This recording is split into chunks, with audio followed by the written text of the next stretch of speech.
Hello everyone, हाय। कैसे हैं आप सभी लोग? आशा करती हूँ आप सभी लोग स्वस्थ होंगे, मस्त होंगे, बढ़िया होंगे और सभी की तैयारी काफ़ी अच्छी चल रही होगी। तो चलो आओ आज के सेशन की शुरुआत करें और देखते हैं अपना पहला क्वेश्चन।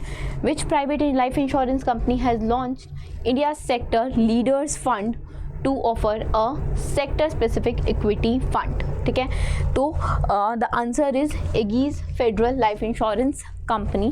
ठीक है, इन्होंने लॉन्च किया है इंडिया सेक्टर लीडर्स फंड को।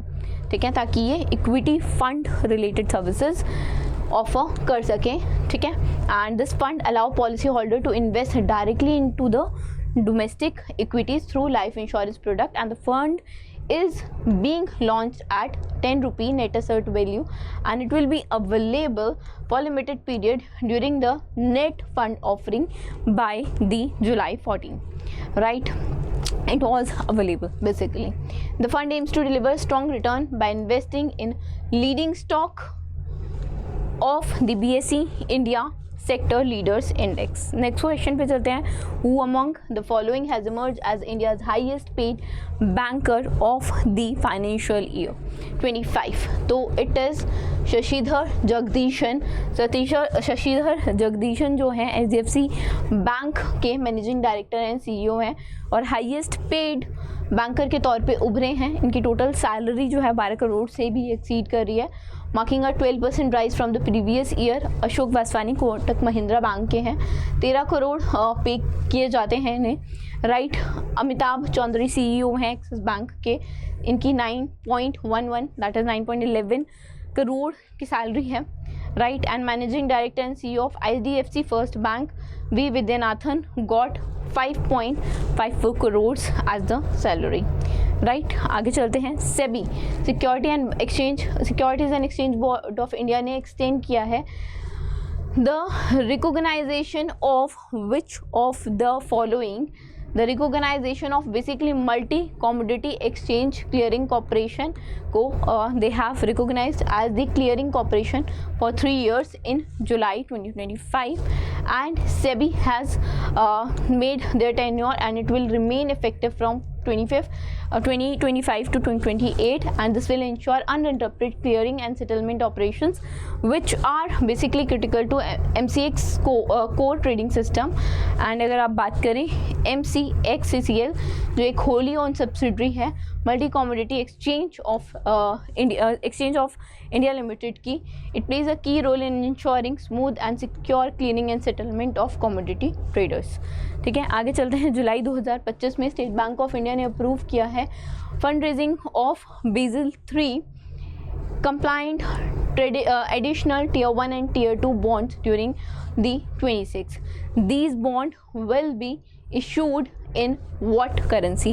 These bonds will be issued in Indian rupees, Indian currency में इशू होंगे।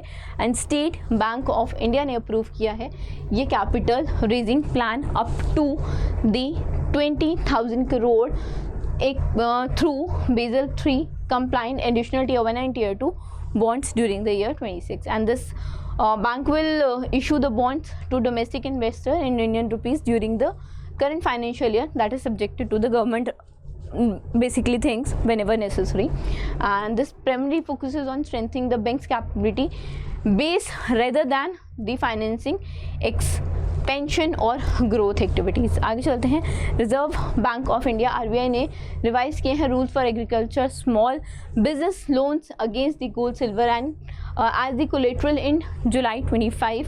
The rules will not comply to which of the following, जो रूल्स हैं वो सभी पे अप्लाई होंगे पेमेंट्स बैंक के अलावा। ठीक है, तो 5 जो है वो करेक्ट आंसर है, सिर्फ पेमेंट्स बैंक इंक्लूडेड नहीं है, उसके अलावा it will apply to all. जो क्लैरिफिकेशन है रेफर्स टू द प्रीवियस। एक मिनट शुरू से ही बात करते हैं। RBI ने, जैसे हम जानते हैं, क्लैरिफिकेशन इशू की है कि जो बैंक है they can accept the voluntary pledge of gold and silver as the collateral for agriculture and MSME loans, even if the loans fall within the collateral free limit also they can do that. clarification का मतलब हो गया previous instruction जो issue की गई थी 2024 में दिसंबर में, it credited the credit flow to agriculture and master direction on the MSME, right? जो revised norm है it will apply to all the commercial bank, regional bank, small finance bank and all the state and district cooperative bank. Payment banks नहीं होंगे। Crucial adjustment जो है it will involve a maximum loan to value ratio of 75% of all lenders, MSE, that is micro and small enterprise, and the Prime Minister Employment Generation Program जो collateral free limit है वो 10 लाख की रहेगी। Agriculture activities के लिए 2 लाख की रहेगी, बढ़ जाएगी, ठीक है, बढ़ चुकी है, 1.6 लाख 2024 में थी अब।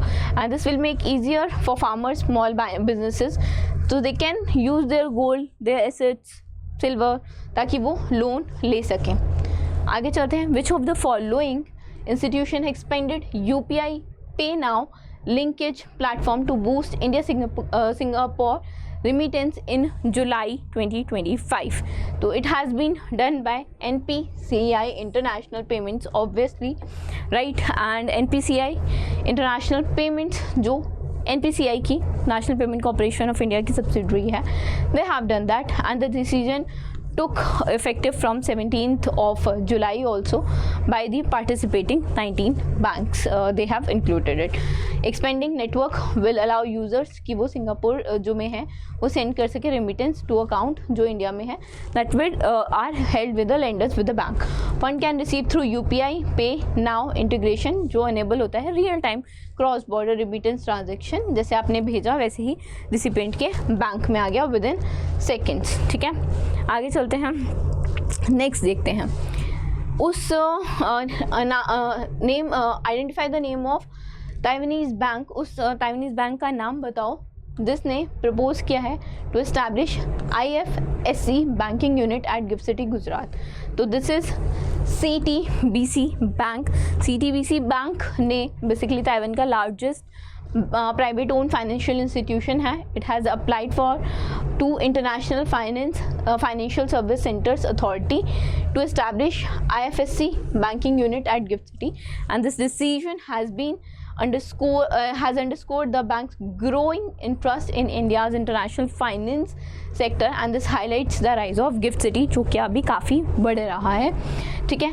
ताइपी फोबोन बैंक को अप्रूवल मिला था, ठीक है, एंड ये इनिशिएटिव बेसिकली एंटिसिपेट करेगा to bolster financial relation between India and Taiwan that attract greater capital investment, and it will strengthen definitely the GIFT City in Gujarat, and it will make India as the hub, right? आगे चलते हैं। जुलाई 2025 में इनमें से कौन सी organisation है जिसने सजेस्ट किया है ban on mergers between insurance and non insurance company, ठीक है। बैन कौन लगाएगा इंश्योरेंस नॉन इंश्योरेंस कंपनी पे? Insurance regulatory and development authority of India, IRDAI, ठीक है। जो कमेटी है जो सेटअप की गई थी IRDA के द्वारा, उन्होंने रिकमेंड किया है कि मर्जर्स बंद कर दो इंश्योरेंस और नॉन इंश्योरेंस कंपनी के बीच में, क्योंकि serious concern potential moral things निकल के आती हैं। And the panel was led by Dinesh Khara, SBI के जो चेयरमैन हैं। This he paid states on potential risk जो इन्वॉल्व होते हैं to the policy holder. Panel ने रिकमेंड किया है कि जो मर्जर्स हैं between the entities could create a moral hazard hereby risk taking and conflicts of interest increases and possibly determining the policy holder protection and the sector stability।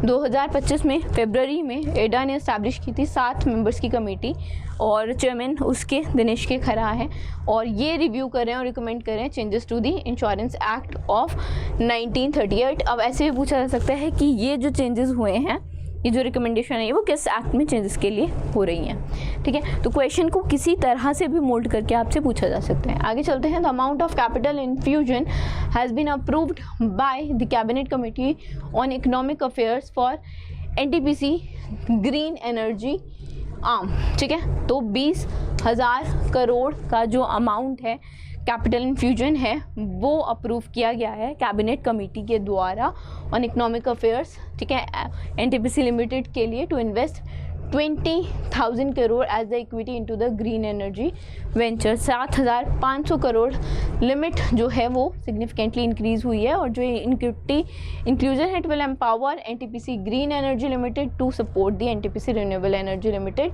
And other related entities hereby driving the renewable infrastructure across the India, right? And it will accelerate its shift to cleaner energy by increasing the fund for renewable projects, and it will empower the infrastructure also. So this was it from today's session. I hope you might have liked the session. पसंद आया तो like करना, channel को subscribe करना. Thank you so much.